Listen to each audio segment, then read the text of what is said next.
to the show. This is the ARROYO Show. My name is Brandon Arroyo. If it's your first time here, please give it a thumbs up and a subscribe. I am joined with some amazing people today. First off, my co-host Mackenzie Kokoski joining us, and our guest you can see portraying the role of Joe in Netflix's #1 series, Ginny and Georgia. Please welcome Raymond. How are you, brother?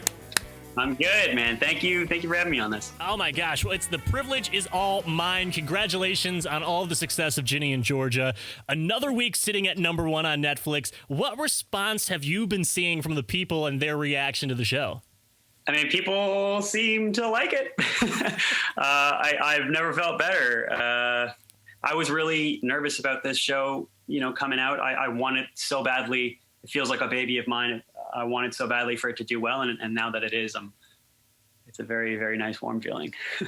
Yeah, there's definitely no doubt that there has been an extreme reaction to it. Obviously, #1 for almost 3 weeks now, I think it's been at the #1 spot. And I don't know if you've seen this. I actually was scrolling through Twitter this morning. There was a woman who had tweeted about Joe, and she said, "Of course, I show up to Walmart on my day off looking homeless, and the guy parked next to me looks like Joe from Ginny and Georgia. I'm upset." Your fans are very dedicated. I haven't seen that tweet, but that's funny. To help ease Savannah's thought process here, you weren't at a Walmart in Ohio recently, correct? No, I'm not.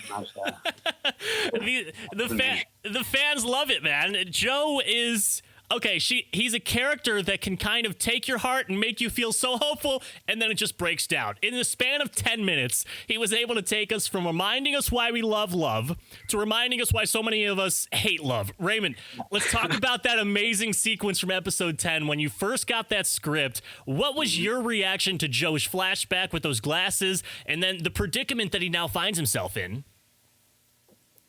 Okay, well, as an actor receiving that script, considering that we had gone through 9 episodes of laying Easter eggs and all the little clues that, he doesn't remember Georgia and how foundational she was to his life, really. But Georgia does remember at a number of milestones throughout the show. So finally seeing as an actor how they planned on having those sunglasses trade hands between mine and Ginny's. Seeing how that all was going to play out and reading it for the first time at the read through was oh, okay, really, really exciting. And you only saw whatever the version was that has been released on Netflix, but I remember we did that scene they gave us time to explore it. Me and Tony, some time to really explore that. And yeah, so I'm glad with what came out. I can't remember exactly what I had done differently in something else, but I know that we had time to give it the moment that it deserved there. It was definitely a frustrating cliffhanger. I've never wanted a season 2 of a show more. Okay, that's good. We saw there's a behind the scenes of Ginny and Georgia Instagram account that's out right now, and it shows one of your takes where you started singing with Antonia. Do you remember that take? And it would have been fun to see that one end up in there. Yeah, I think Sarah Lampert would have pushed to get that to stay in the show, but I don't know if they got clearance of the song or whatever. But yeah, if you're going to do something in rehearsal, be ready to do it full out and for a while, ready for it to be in the show potentially, because it was sort of a half joke to do that, but then it seemed to land. Yeah, it kind of, drove home more of this human side of Joe, that just this good guy that he's been through this entire series. Then that song was kind of oh, Joe. Oh, Joe. It's also a funny dad, you know what I mean? Without the kids. Well, what are your thoughts on Joe and your time portraying this character? Because so many people really love this character. What were your thoughts on Joe? If I wasn't an actor on the show, I would absolutely be a fan of Joe. I'd be Team Joe and Georgia. Georgia. Georgia. Oh, the shipping name is official. Georgia. I would want that for sure.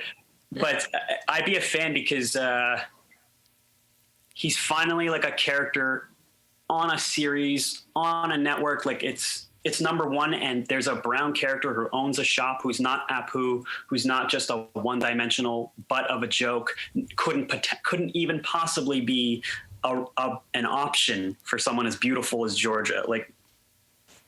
and even growing up, like, you're never that guy. You're never that guy. And so to finally see that on TV, and then, you know, sometimes life imitates art or art imitates life. And, you know, I hope it's meaningful. It's very meaningful. Yeah, that's such an amazing thing. Having that representation is so important in a character that's not a caricature, you know?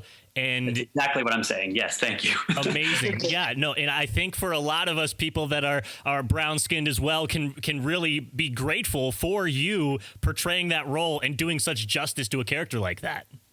Jeez, thank you. That's awesome. All right, so Gilmore Girls had Luke, Cheers had Sam, now Ginny and Georgia have Joe's Blue Farm Cafe. I would imagine that this role would be a point of pride to have a classic namesake sitcom diner. What were your first thoughts of booking that role and then also walking into that diner set for the first time? Okay, so two things there. As an actor, selfishly, booking a lead on a Netflix series, I mean, it's pretty good. It's pretty good. Pretty good. That's living the dream, I think, as much as you possibly could. And then, you know, to have my name in the same arena as Sam and as Luke, come on, that's an honor. And then walking onto that set, oh man. It's, you know, it's the place where so much of the story of the entire show unravels is right there. And I get swept up, or Joe gets swept up in so much of that drama, whether it be Ginny's or Georgia's largely. Yeah, it's there's like a gravity that happens in your stomach every time you walk onto that set and see everybody that's here gathered to work on, you know, even on the call sheet, it says Joe's Cafe. It's like, okay, that's where we're going to work today. This thing, I'm a part of this. I'm a real moving the needle, moving the plot part of this thing. And so I feel like an ownership and a pride about this show. And what I love about chatting with you right now, Raymond, is that it feels like you can really appreciate the grandiosity of this program and what it is right now. You've had so many great moments in your career, whether it be, you know, being on Narcos or whether it was being on Degrassi. To be a part of this show right now, it seems like you can really appreciate in a way, and some other people may not be able to appreciate having a #1 show. I mean, if you can't appreciate this, I don't know what will make you happy. Like, we're just lucky. We're really lucky in a lot of senses in the way that this has happened for so many of us. I mean, I get to be on a show with my little sister, led by like some really wonderful women. Yeah, I do know. I know that this is rare. Has Padma been in the cafe yet? She has. She's been in the cafe, but I don't think we've ever been in the cafe at the same, like the characters have ever been in the cafe at the same time. That's going to be a fun moment to happen whenever that ends up happening, Joe and Padma in the cafe. If we get a season 2, I hope we get to do, there's chemistry built in right there. There's comedy built in there. Well, not only working just with your sister, there's also some great other members in the cast here. Brienne, as a firecracker as Georgia. What were your first memories of Brienne on set? Oh, man. Well, she's very beautiful. She's very talented, like very talented. Just even beyond Brienne, like, I mean, whatever. I could gush about Brienne and Antonia's performance this whole time. Whatever. 2 wonderful actors who came in and gave a tour de force performance. You know, you're shooting a series, you're there, and them 2 are there, if not every day, damn near pretty much every day. So long hours, very early, requires like so much generosity. They had no ego. They just come to work and they set the tone in that they make the place a really collaborative, welcoming, playful, but also professional environment. And so anybody coming on, whether it's crew or you're just an actor for a day on a show, you can come on and not feel like, oh, tentative or timid or anything like that. You can come in and feel like, okay, yeah, this is the lead of the show. So usually you're in deference, but you can just feel comfortable to play and experiment. They'll read lines with you 100 times if you want, or not at all if you that's not your process. Like, they're just really set the tone, and I couldn't gush more about both Brienne and Tony. Well, you're no stranger to working in the high school drama series. Obviously, you played Sav and Degrassi. What tips do you have for the young actors in these types of shows? Because for several of the members of this show, this is their first time on a series as recurring. Yeah, you wouldn't know that either, though, because they're all so great. Like, I've gone back and rewatched some of my stuff on Degrassi sort of recently, and it's cringeworthy to watch. Adorable. What tips do I have for? Certainly none for the kids on this show. They are something special. Tips for any kid on a show is just have fun with it. I think Degrassi and all of those things that I grew up on were the place that I made my best friends for my whole life, and some of where I learned about. It's just where I learned everything, and so just have fun with it and enjoy it.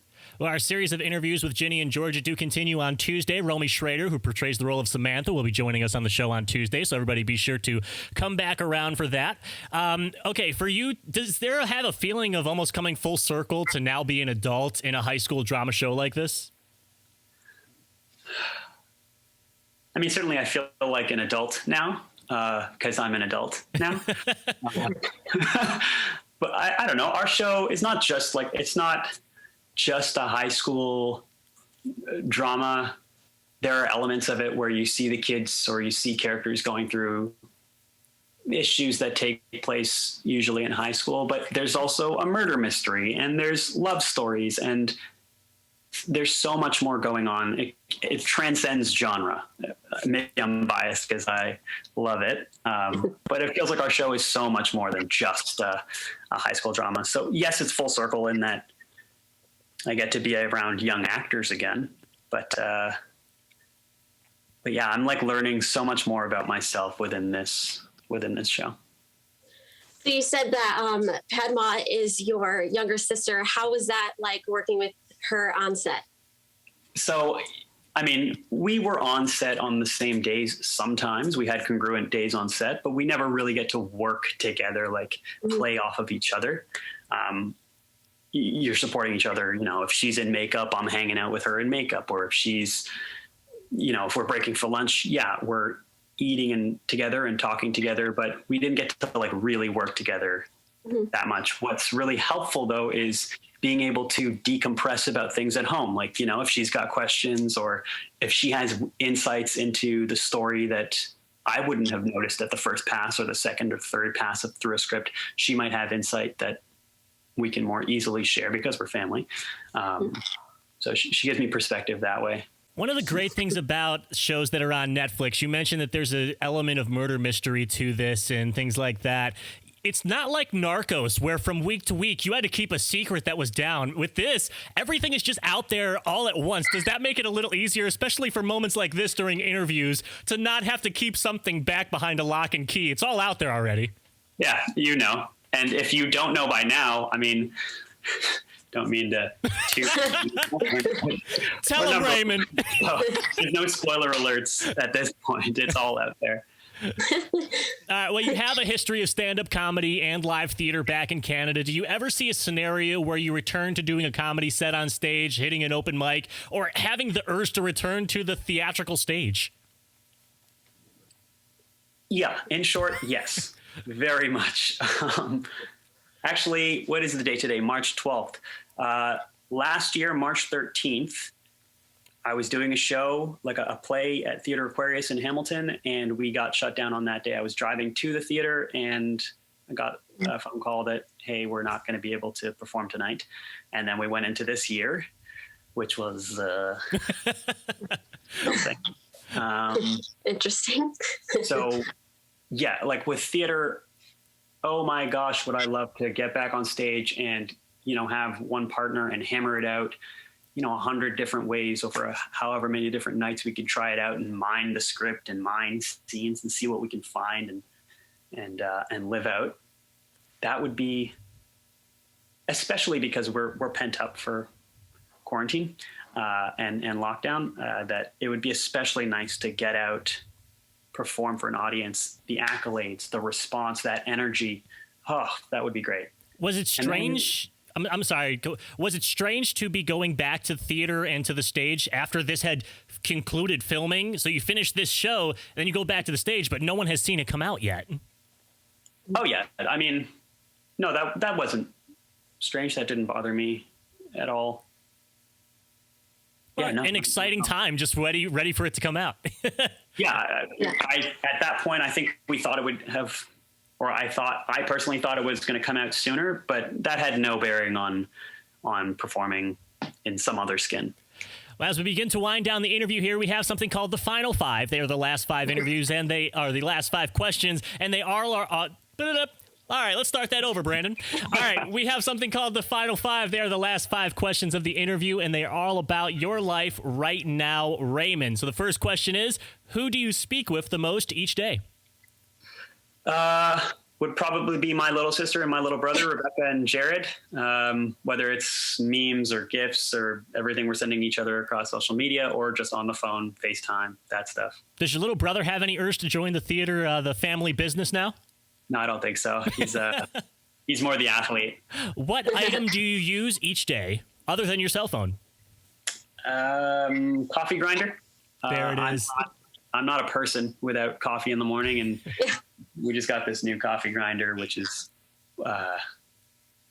it's upped our coffee game a lot. How do you take your coffee? Let's get that out there in the world. Black, strong, large, 2 or 3 cups. Guys, if you run across Raymond on the street somewhere, tell him, you serve cafe coffee enough in the show. We're bringing you free coffee now. Oh, When did you know you wanted to pursue acting full time?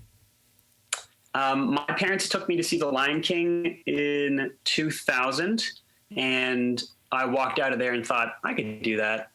And then the next year, I booked that same role of young Simba in The Lion King. And that's when I was like, yeah, I want to do this forever. Where is your dream vacation? Okinawa, which is like an island off the coast of Japan and the birthplace of karate, which I used to study karate, and it would just be cool to go see all that stuff. Is karate how that got on your radar, how Okinawa originally became something in your zeitgeist? Yeah, exactly. So much of like the history and a lot of the books that we had to read back in those days were from Okinawa. And final question of the Final Five for you. How do you define success?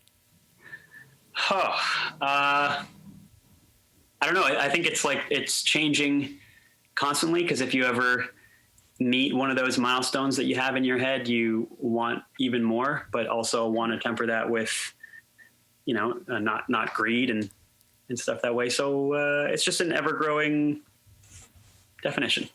Looking forward to the Joe's Blue Farm Cafe merch that's going to come out eventually. I feel like it's on the way, coming to the shelves near us. And then if I were you, I don't know, I would go out to the coffee store and just throw on the shirt and tell people, because I have a feeling free coffees are coming your way. That'd be great. Well, you can see him portraying the role of Joe in Netflix's #1 series, Ginny and Georgia. Raymond, thank you so much for joining us today, brother. Thank you.